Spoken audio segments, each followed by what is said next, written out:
cousins, aunts, third, fourth cousins, you know what? Y'all ain't getting anything because I'm not willing to put myself in a hole in order for me to show you I love you.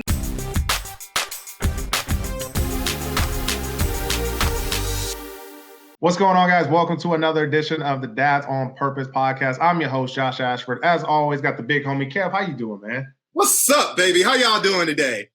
I hate you. And we got our honorary third guest, our honorary third member, DJ Inspires. Oh, how you doing, DJ? I'm doing well. You know what? I low-key almost put my sweater on, too. I low-key. Yeah. But we got time, man. Go throw that joint on. Yeah. But you know what? I'm kind of scared because, last time when DJ was on the episode, on the podcast, your internet was messing up. I'm kind of scared that if you leave, you might not come back. It's possible. So I'm going to stay here. We're going to keep it on track.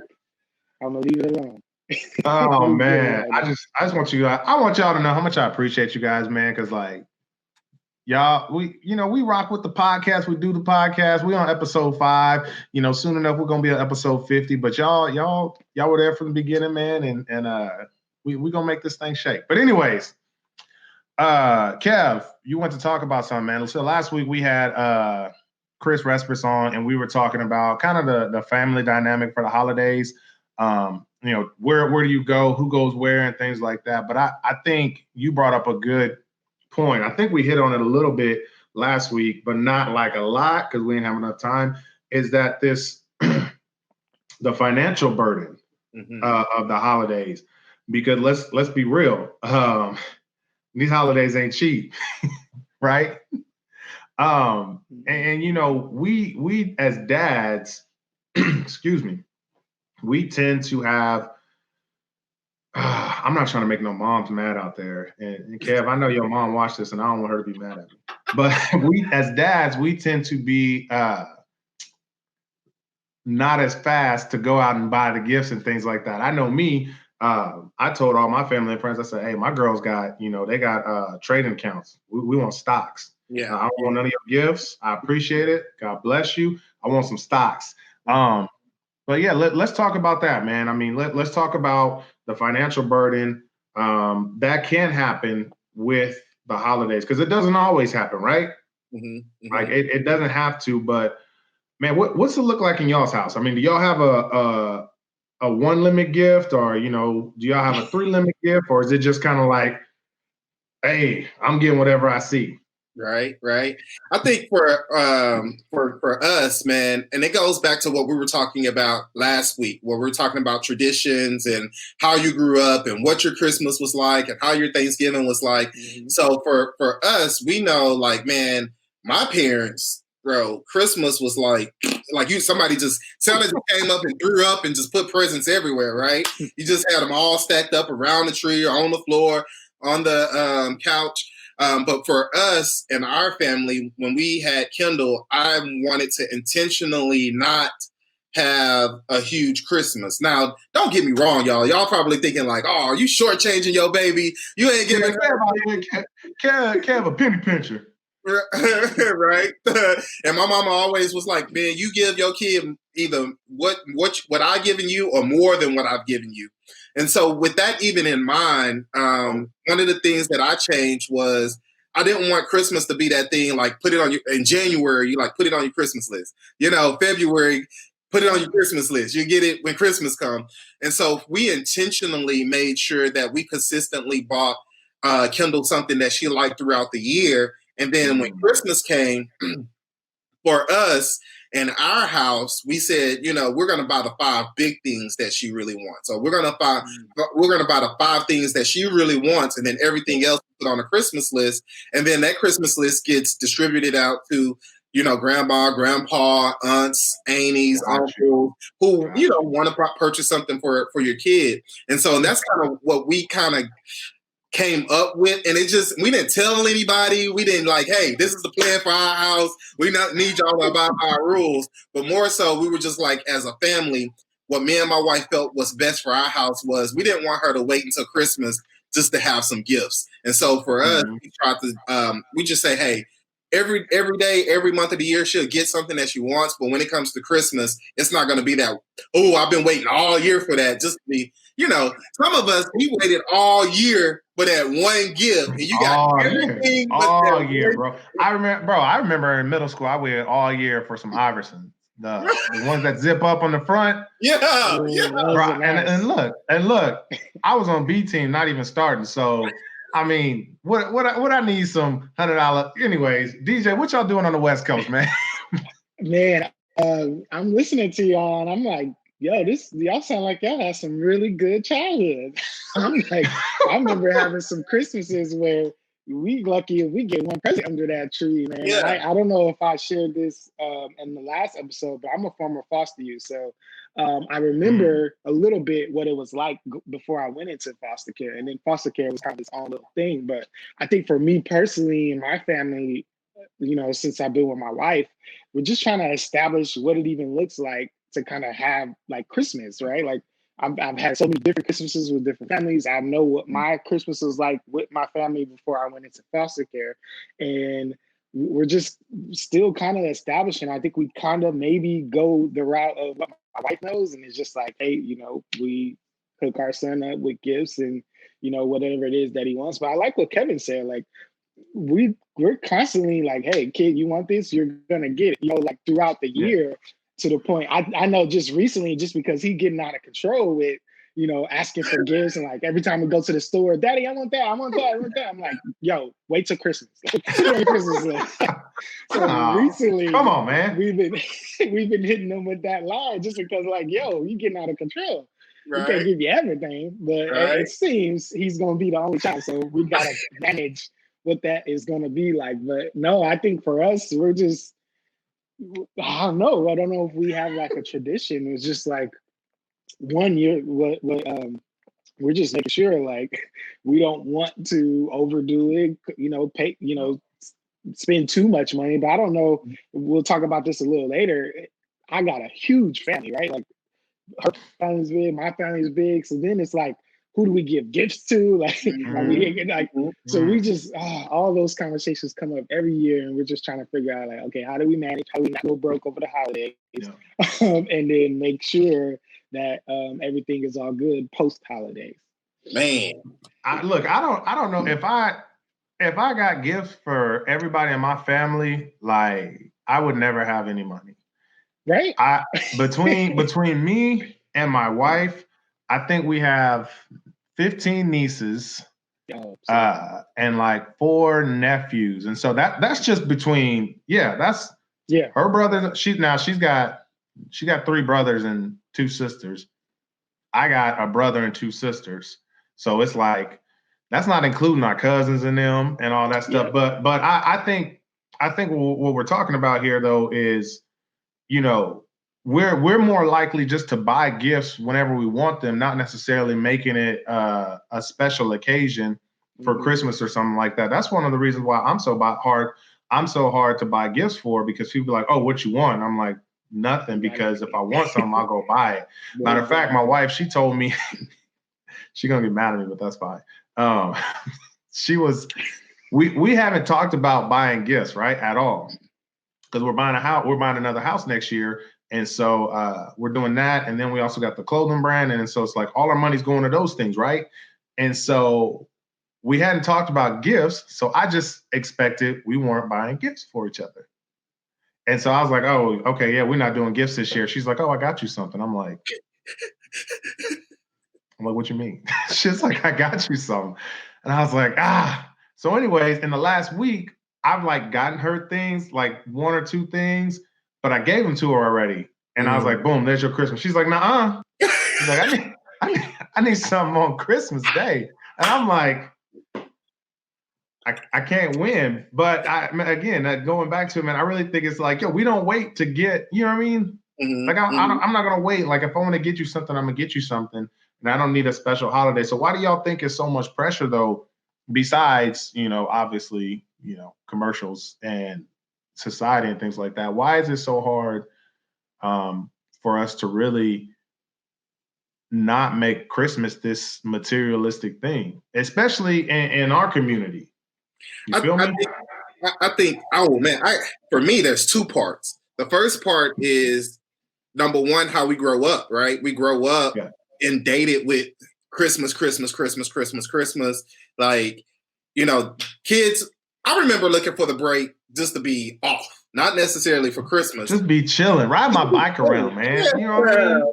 And then, the closer you got to Christmas, you're like, oh, I'm gonna get my Nintendos, PlayStation, you know it's coming, but that's what we I didn't get those, but that's cool. Me and DJ had different lives. Yeah. I'm just saying.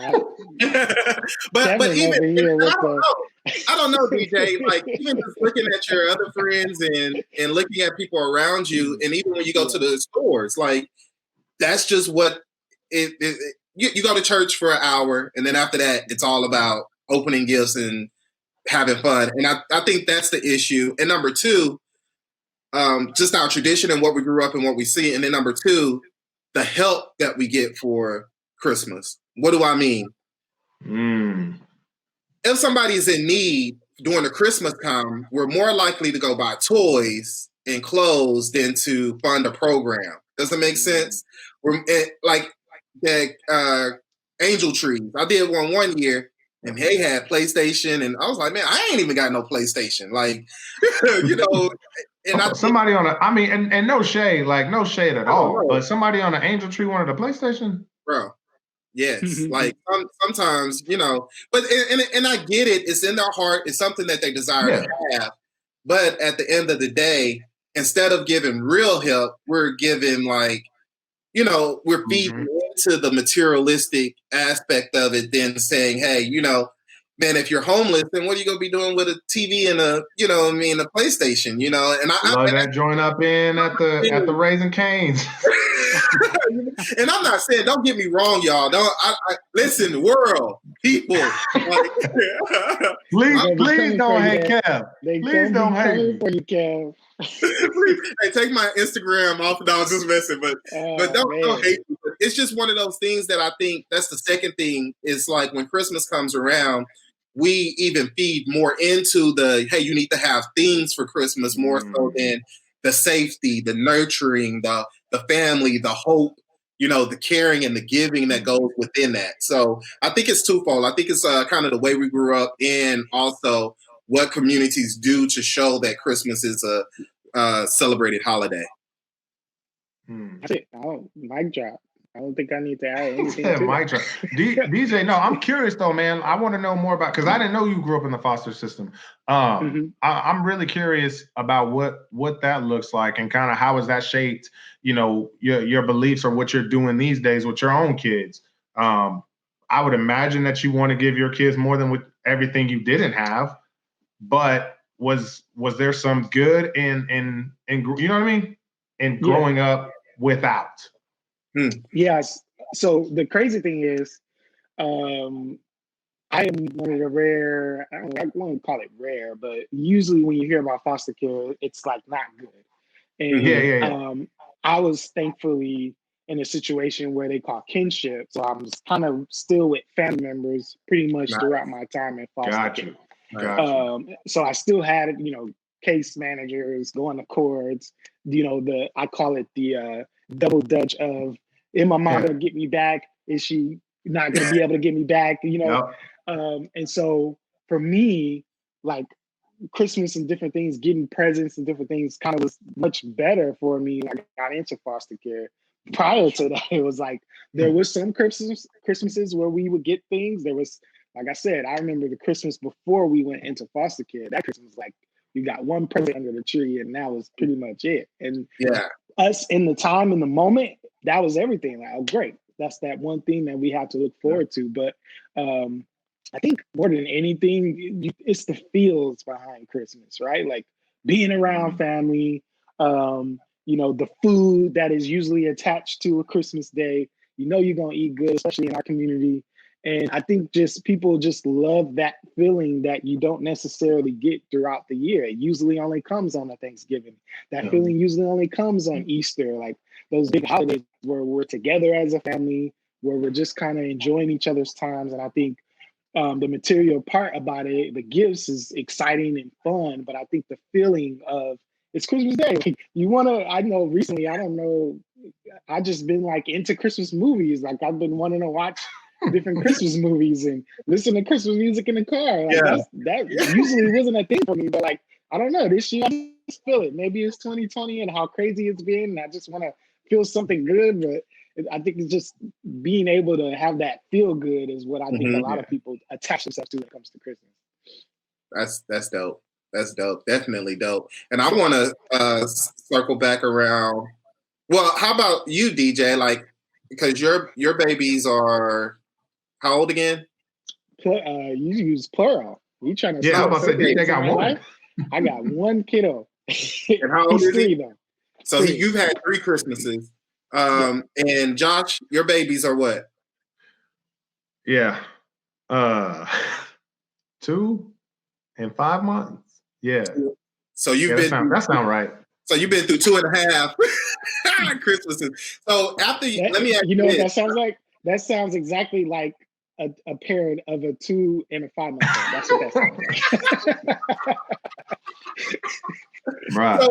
So let me ask you this: like, how has y'all's Christmases started to? Because every year I think it changes. Like, especially now that Kendall's girl, like Kendall's 12 now, and we were surprised of her list wasn't even 5. Like, we're like, dude, it's usually 8 to 10, but her list on gift cards. Only 3 themes: cash, iPhone, gift cards. Right. So I know over time it changes, but as you guys started, how did you guys feel like y'all had to make changes along the way? Like, the first Christmas I know was probably like crazy. It was your first child, firstborn. I'm getting everything for my baby one, knowing your baby ain't asked for none of that stuff. Let me tell you how trash I am. Like, I'm not a big gift giver. Mm-hmm. That's just not my thing. And so, my wife's family, for all the nieces, every one of their birthdays, we all go out to dinner. They all get money. They all get cars and blah, blah, blah. Like, I mean, that sounds bad, but it's not like a big to do. But, every one of we all go out as a family. So it's like 16 of us go out to dinner and everybody, and all that stuff. But with my girls, I'm like, I'm good. And so my wife's the one that is the gift giver. She likes the whole gift giving and things like that for birthdays, for Christmas and whatever. So I really let her handle all that. And then I get mad at her because we keep getting Amazon boxes to the house. But so for me, it's not, it really hasn't changed. Mm-hmm. I see that there's more gifts or whatever that are coming. And now that my daughter, she's, 2, she understands what gifts are. Mm-hmm. So anytime there's an Amazon package at the door, she's like, let's go get the package. So she'll go get it. She wants to get it. She wants to open it. She wants to be a part of that experience. And so I'm sure once there's something under the tree, she can be like, oh, bet, let's rip it open. The first 2 Christmases, she didn't really, the first one, she was a month old. And then last year, she would kind of peel them off, but she didn't really understand what was going on. And so this one, obviously, there's going to be more interaction, so she's aware of what she's getting and things like that. But for me, I really ain't seen no pressure because I told y'all what I want. I want people to send.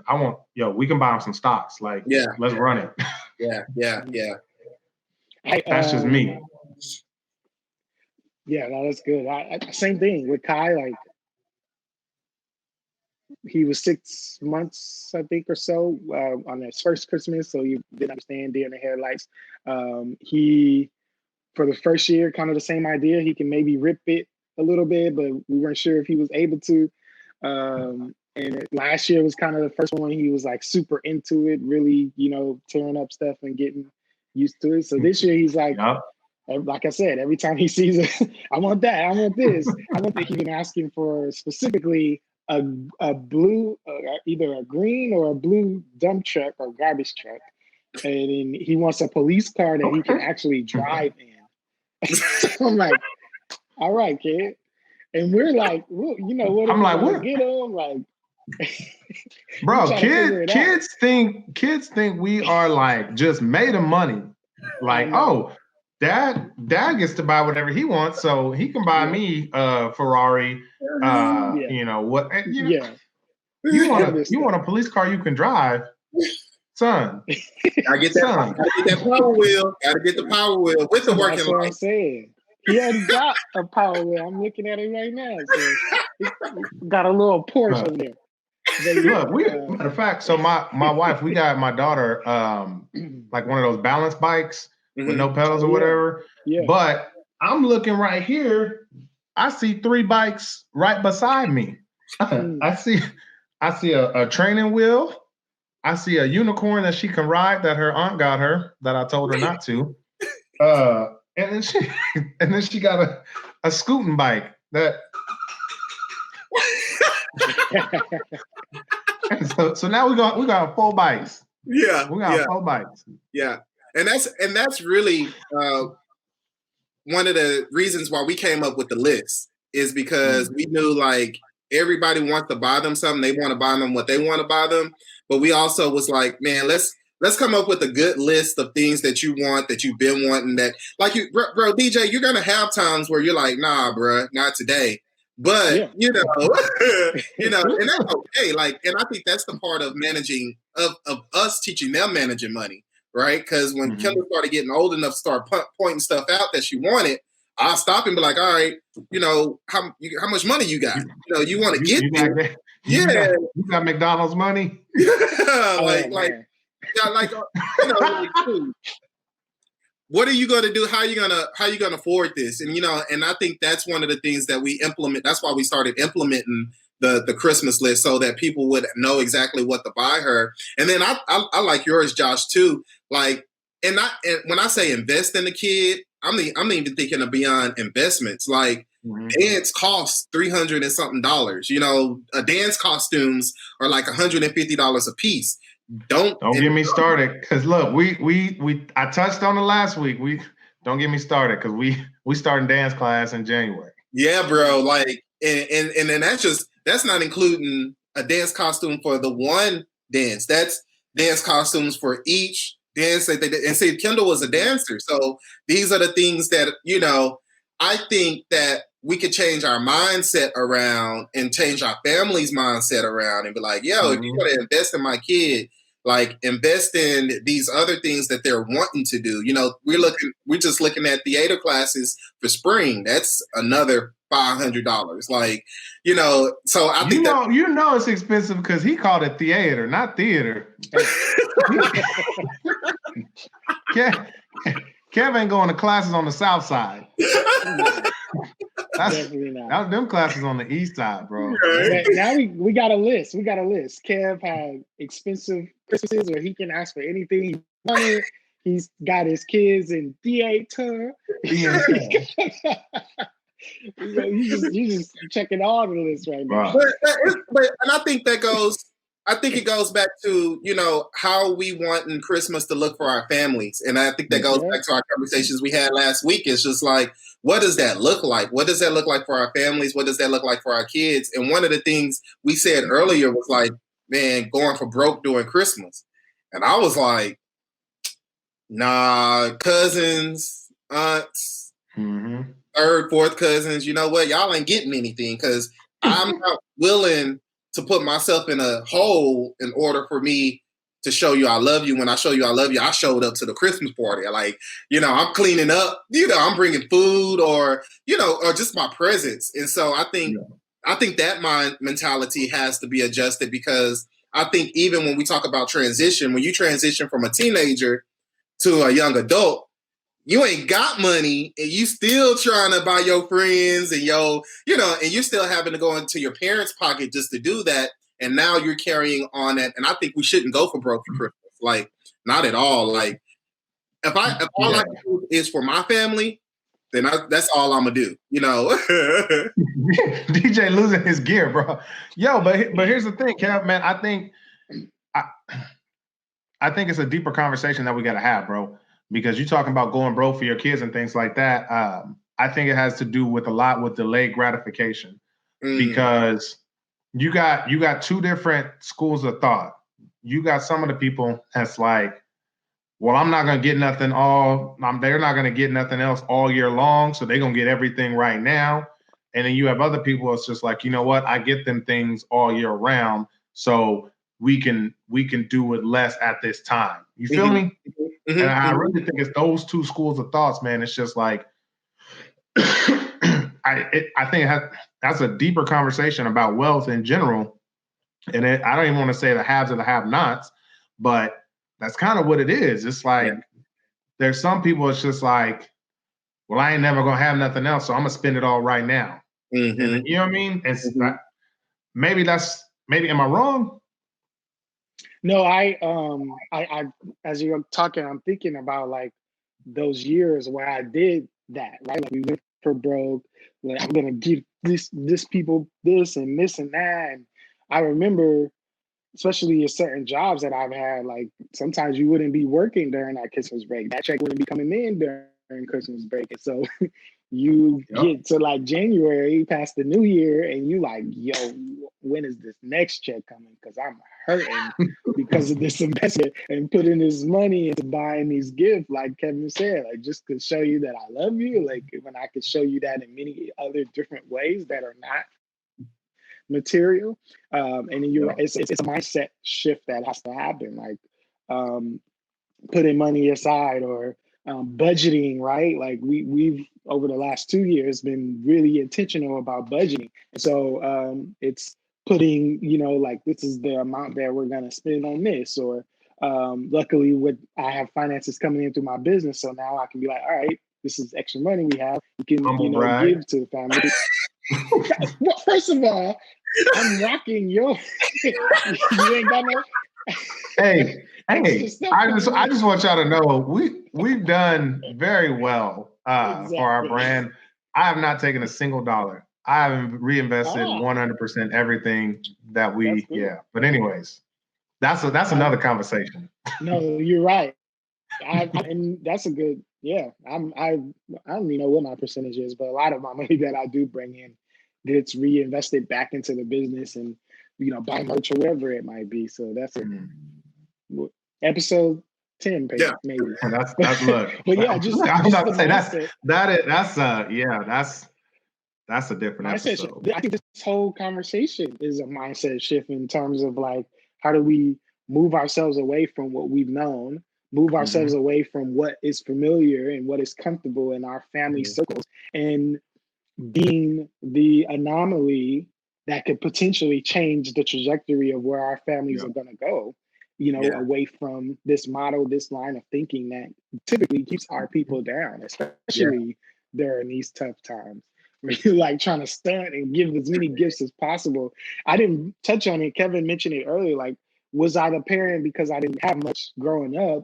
Was I going to be the parent that was going to, and for whatever reason, like, since college was born, I've been super intentional not to be the parent who's gonna like, I'm gonna give my kid everything just because. It's like, no, like I'm gonna give him what he needs. Like I could brag, like we barely bought my son clothes in his 3 years of life, mainly because we've had people who have kids that are a little bit older than us who are constantly like, hey, we got some clothes, and we're like, we'll gladly take them because what's gonna happen? The kid is growing out of the clothes. Like we just had to buy him a pair of 8 shoes, and within a month had to go to size 9. Or he has these toys that he plays for like a month if we get some good play out of it, and then they're stuck, and we ain't playing with them again. So it's just like I'm being logical and making sure, like, yo, what do you really need? What do you want at times? But we're not going to go all out just to be spending money that's just ultimately going to go to waste, or we're going to end up having to give it away anyway. Yeah, man. Go ahead, Kev. No, that's really good because you said two important things for me was the budget. Like we don't. Number one, I don't think our community budgets. Period. It's like your paycheck come in and you go for it. You go for what you know. It's gone. So I think budgeting is definitely something, and I'm gonna be real. It's something that we do okay with. We still struggle from time to time with the budget, and then what your needs and what your wants are. And so for me, I'm gonna supply your needs, throughout the year. So we don't need to be buying no underwear, and we don't need to be buying, a whole bunch of clothes for Christmas. You know what I mean? That's something you need. And one of the things, and I'm see, we transitioned out of the kid phase. But then we have something in Fort Worth in Texas, kid to kid, where you go and resell clothes. Yep. And they give you money for the clothes that you and that's how we did a lot of our purchasing. It was like, hey, we got these clothes she wore, they gently worn. We're gonna take them and sell them, or we'll hand them off to a family that could use them, hand-me-downs. And then we're expecting, we're getting the same thing. Hey, we don't, our kid doesn't wear this, Kendall can have this. But I think the needs and the wants, along with the budgets, are two strong, powerful points that you made, bro, that I hope our fathers are getting with that. DJ, Josh, did you have something? No, I was curious, man. I would like to see kind of what we talked about, the two different mindsets as far as like the haves and the have-nots, those that just splurge and those that kind of take it easy or whatever. I would like to see what those look like as far as like those two categories, which one of those have budgets. And I'm not even talking like, you only spend this much, blah, blah, blah, blah, blah, blah. At the very least, how much does it cost for you to, to live the way you live? Like me and my wife keep an Excel spreadsheet of every bill that we have every month. So we know at the end of the day, we need this much every month cash money to fund our lifestyle. And then we also have, it goes deeper, but we got separate tabs that show like which bill we've already paid, but she don't really like to keep it up, but that's a whole different other story. But we're aware, so that way when we, like we know exactly, hey, these are the bills that we have to pay. This is how much it costs for us to, maintain our lifestyle. And so from there, we're able to budget. What are we going to spend? You know what I mean? Like I bought we bought our 2-year-old daughter an iPad, which that was a whole other conversation about spending $350 on the 2-year-old. But because of her birthday, here's why we did it. Because of her birthday, she's not going to be able to actually go to school until she's 4. So we were like, yo, I need you to have some sort of educational something. And like ABC Mouse has been awesome for her. Like she's been learning her colors, and she gets home and she's like, because she usually likes to watch Cocomelon. I don't know if you know what that is, Kev, but Cocomelon is, Google it. Yeah, you lucky, bro. It's on Netflix. You're lucky. But she used to always want to play Cocomelon, but now she's like, I want to pop the balloons on ABC Mouse. And so it makes you like, oh, you can only pop all the red ones or pop all the purple ones. You can't go forward. So she's like learning while she's on there. So all that to say is that like, yo, we knew how much we had to spend so that we could afford to pay cash to buy this investment. And now we don't have to like put it on a credit card or worry about whatever. You know what I mean? Like I think that's step one, man. I would like to see those two different types of people. Who has a budget? Who knows how much it costs to maintain their lifestyle? Man, Josh, what the budget has done for us over the last 2 years. I remember when checks would come in, like I would cash them things not even a second later, right? And first of all, why are you getting straight real checks? This is I graduated from high school in 2007. Like, direct deposit ain't that new.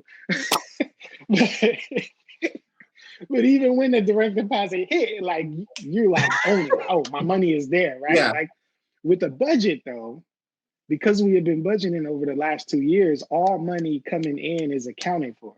Yeah. And so when checks come, I'm like, I'm just following my budget. I ain't in a rush. Like, I remember going weeks without putting the check in the bank. Or I'm not. I know my direct deposit is coming on a day. I don't need to log into my account to see if that's coming. Like what I see every day is I use the Every Dollar budget app from Dave Ramsey and his team, and every transaction I'm in that app accounting for everything. And I told my wife, like, since we started doing this budgeting thing, like I literally have not worried or stressed over money just because I know where all of it's coming. Like I remember before budgeting, you're like, yo, where did our money go? And now that we've been budgeting, we'll be like, oh, okay, I know exactly where the money go. I know how much we've allocated towards groceries and how much we've allocated just to have my wife a certain budget so she can spend whatever she needs to spend, or a budget for Kai and the food that we buy him. Like all these things have been accounted for. So I'm like, I'm not stressing out about finances because we have already did the work. The only stress I do now is like, oh, did I establish the budget for the following month, right?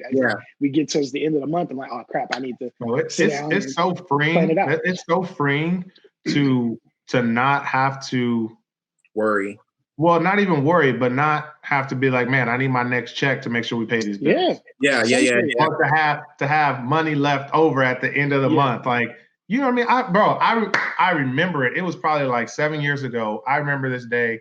I got my check and I paid my bills. I think I had $37 left. Sorry, I had 37 cents left. And I said, never again. Yeah. Mm-hmm. Never again will I get to that point where that it's like that. And I'm blessed. And I know everybody can't do that right now, but there's steps that you got to put in place in order to get past that. And man, I just think there's so many people out there that don't want to make the sacrifice to even make a budget. Yeah. Or you want to get some new hair with your mortgage money. See, why did you have to go there? You couldn't use another example. I'm gonna exit on that one. I'm gonna let them. I got your back though, bro. Nah, come for me. I got time today. I got time. But I think that is definitely like, man, when we set a budget, man, it just makes it so much easier to know where everything is going, when everything is coming in. But I think also even hitting deeper is making that budget for your other needs and your other desires that you want, because people, I just, like you said, I don't think a lot of people think about that. And I think both of you guys said something very, very strong that I think the fathers on here, I know y'all listening, y'all heard it too. It's the conversation with the wife, the conversation with mama. Like, because like you, Josh, man, my wife loves buying gifts. She loves buying gifts. Like, but at the end of the day, hey, are we working within this budget, or are we just, because everybody deserves or everybody needs a gift? Even in our household, or even in our family circle, for Christmas, at one point we were all just buying each other gift cards. So basically we was just like, hey, here's $25, here's your $25 back. So all you doing is exchanging money. And we were like, you know what? We gonna buy gifts for the kids, but you grown people, like, y'all grown.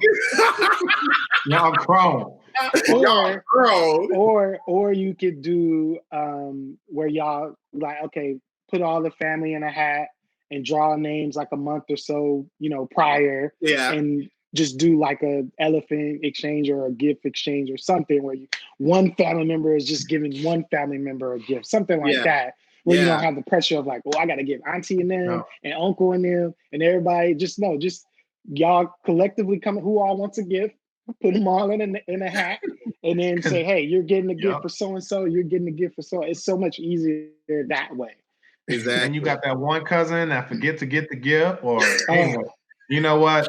That's it. That's all. Since the clock on the wall, as my coach Val would say, we got to get out of here, man. What y'all got parting words? There's a question. Me? You go first. You want to end it? Yeah. Y'all gonna argue about who going? I'm not editing none of this.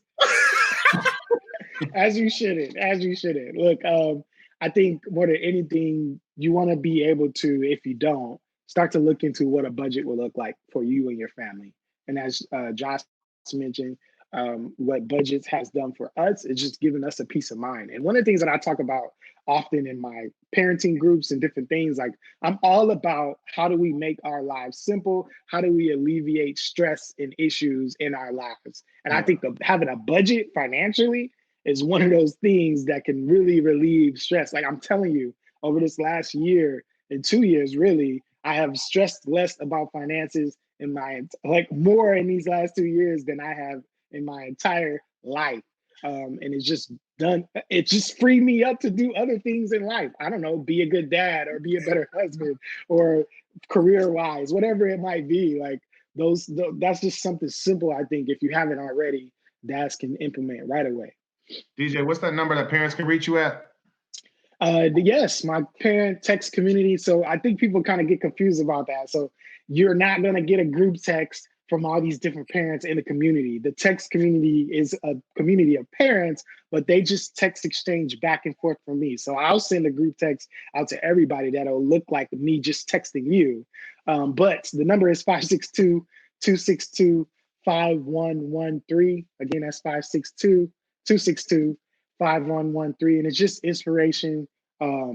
Just if you want to bounce some ideas off me, if you want to vent. I had some parents text me like, my kid got on my nerves today, and I just, talked them through it, and they were like, oh my gosh, I feel better. I went back, had a conversation. So I'm just here.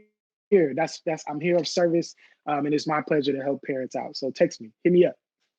And where else I thought you froze for a second. Oh, you did I? Oh, Kevin. No, you did it, but I thought you did. Oh, okay. Where else can we reach you?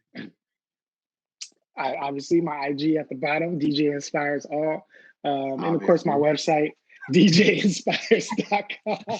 Hey, I don't know why you asking. I'm like, it's right there. Hey, man. DJ, he talking about where else can people reach you and point down to it. Remember, it's on podcast and Spotify, so they can't see everything.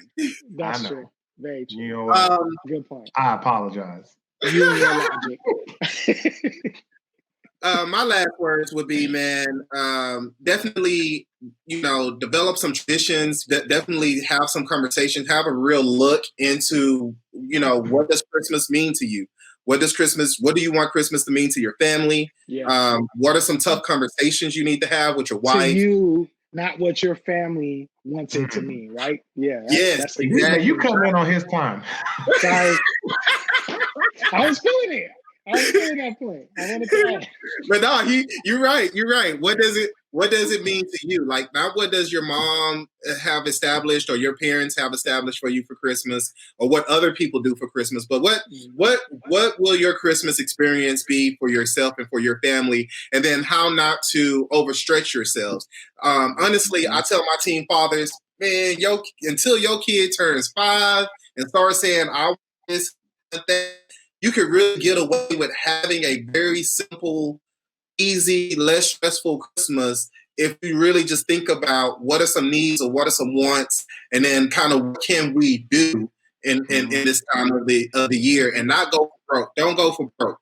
Don't go into the new year needing some money. Like, definitely cut back and only spend what you can to create an experience. And I've always talked to my parents and anyone I talk to, I say, create moments. If you can't buy gifts, if you can't do all this other stuff, what kind of moment can you create for your family and for your kids in order for them to enjoy the Christmas experience? So that would be my last nugget, man, is create some moment and don't overextend yourself, and then start defining what Christmas and what the holidays actually mean to you and your family.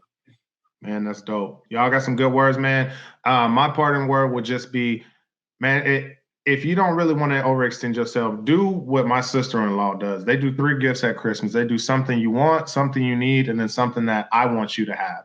Right. So there's no need to overextend yourself during this holiday season. If you want to join the text group, man, hit DJ up. If you got a teen dad, man, hit Kev up.